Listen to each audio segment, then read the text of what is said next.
Hello मेरे दोस्तों, कैसे हो आप। मैं सोनू सर में आपको अपने वन स्टेप एजुकेशन पॉइंट में स्वागत करता हूं। आज हम लोग सीखेंगे चक्रवृद्धि ब्याज के क्वेश्चन को सॉल्व करना बिल्कुल नए तरीके से। आपने ऐसा तरीका कहीं नहीं देखा होगा। जैसे मैं आपको ट्रिक बता देता हूं, ठीक है। बड़ा से बड़ा क्वेश्चन को जो चुटकियों में सॉल्व कर दिए। देखिए, चक्रवृद्धि ब्याज का क्वेश्चन को आप सॉल्व करने में एग्जाम में हमेशा बहुत टाइम लेते हैं, लेकिन मेरे बच्चों में आपको आज ऐसा ट्रिक बताऊंगा, यूं देख देख के बड़ा से बड़ा सॉल्व का आंसर जो है, क्वेश्चन का आंसर चुटकियों में आप दीजिएगा। आइए बिना देर किए हुए हम लोग उस नियम को सीखते हैं। देखिए, आपके एग्जाम में ज़्यादातर 2 वर्ष का 3 वर्ष का क्वेश्चन देता है, ठीक है। तो ये जो ट्रिक है आपका 2 वर्ष या 3 वर्ष में ही लागू होगा, ठीक है। आइए हम लोग देखते हैं। देखिए, पहला क्वेश्चन क्या है। 10,000 रुपये का 5% की दर से 2 वर्ष का चक्रवृद्धि ब्याज ज्ञात करें, ठीक है। इसको प्रोसेस से आप बनाइएगा तो बहुत टाइम लगेगा। तो देखिए, मैं छोटा सा ट्रिक बता रहा हूँ, ध्यान से आप देख लीजिएगा, ठीक है। तो जब भी 2 वर्ष का पूछे तो देखिए CI का बताता हूँ तरीका आपको। जैसे CI को कैसे निकालना है। CI हो गया, लिखना है 2R प्लस R स्क्वायर, ठीक है। 2R प्लस R स्क्वायर, ये जो है, ठीक है।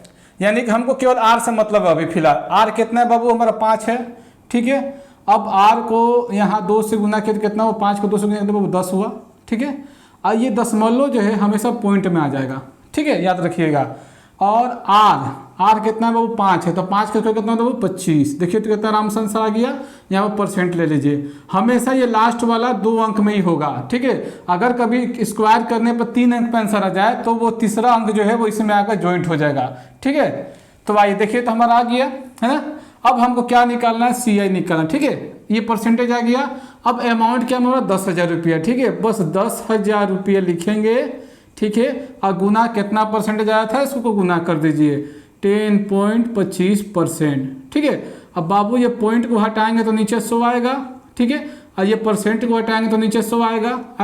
अब काट दीजिए 0 0 0 0 0 0 और 0 0। देखिए कितना बचा, 1025। यानी कि आपका इसका आंसर कितना होगा बाबू, 1025। देखिए तो कितना आराम से आंसर आ गया, ठीक है। इसको उतारिए, हम लोग एक और क्वेश्चन सॉल्व करते हैं इसी टाइप का।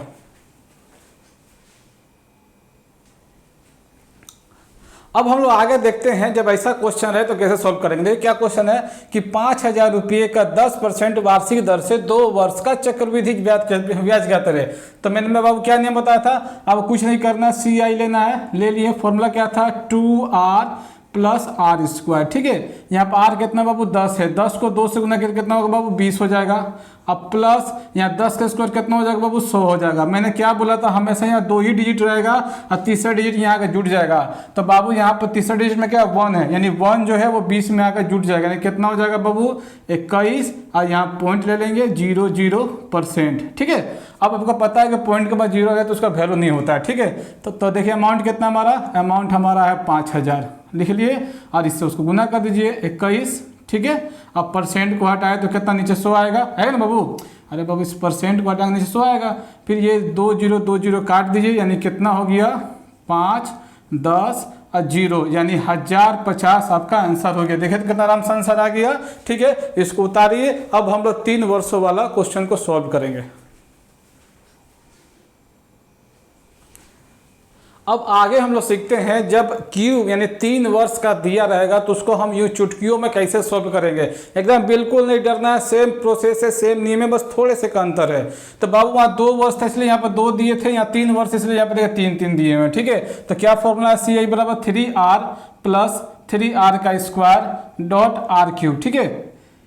अब देखिए R कितना हमारा 5 है, तो 5 गुना 3 कितना होगा 15, लिख दिए।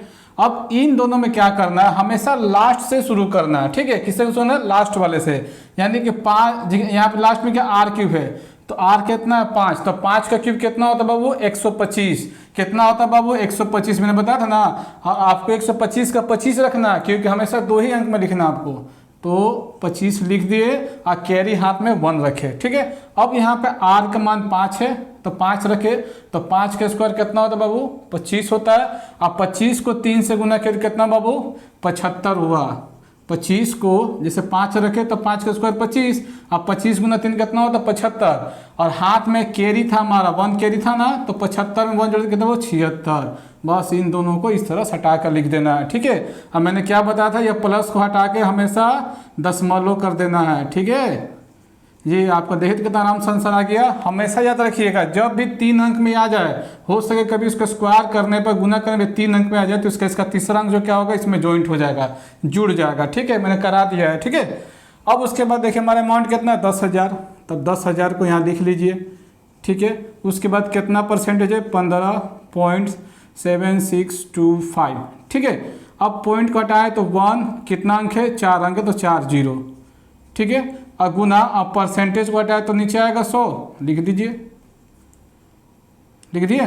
ठीक है, अब देखिए तो ये कट गया 1 2 3 4, 1 2 3 4 पूरा कट गया। ठीक है, अब 100 को इससे डिवाइड कीजिए तो कितना आएगा बाबू 1576.2 रुपीज़। यही आपका आंसर हो गया। देखिए तो कितना आराम से आंसर आ गया।